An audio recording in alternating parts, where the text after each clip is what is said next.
The happiest of people don't necessarily have the best of everything. They just make the best of everything they have.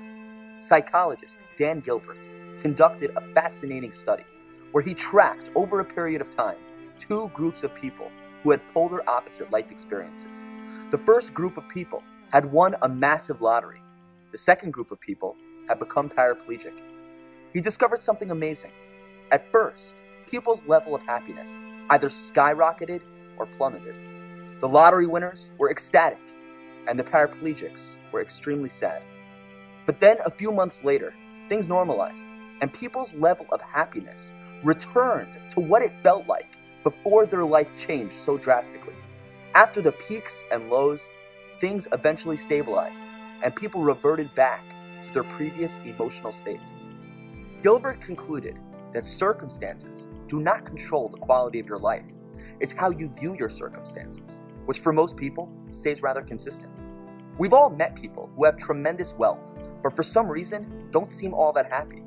And we've met people who don't have much, yet they seem to be genuinely content. Because it isn't our circumstance that leads to our level of happiness. It's what we focus on that determines our life experiences. We all go through challenges in life.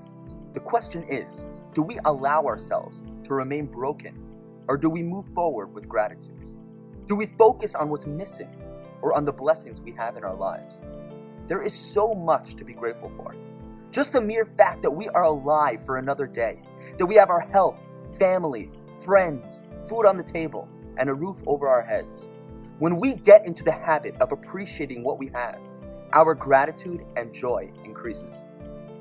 I was recently in shul when I noticed a man who was crying.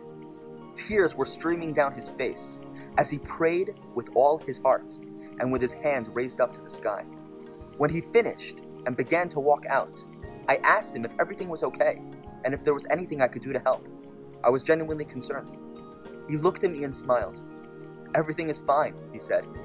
"Last night, my wife and I married off our youngest child. Those tears aren't tears of sadness. They're tears of joy and gratitude. I was thanking God for all the good He has given me." Such gratitude shouldn't be so rare. The Hebrew term for gratitude is hakaras hatov, recognizing the good. The Almighty has given each of us so much to be grateful for. It's a question of mindset. If we choose to focus on the good in our lives, I can see, I can hear, I have a loving wife and children. Whatever blessings you have in your life, we can live every day with true happiness.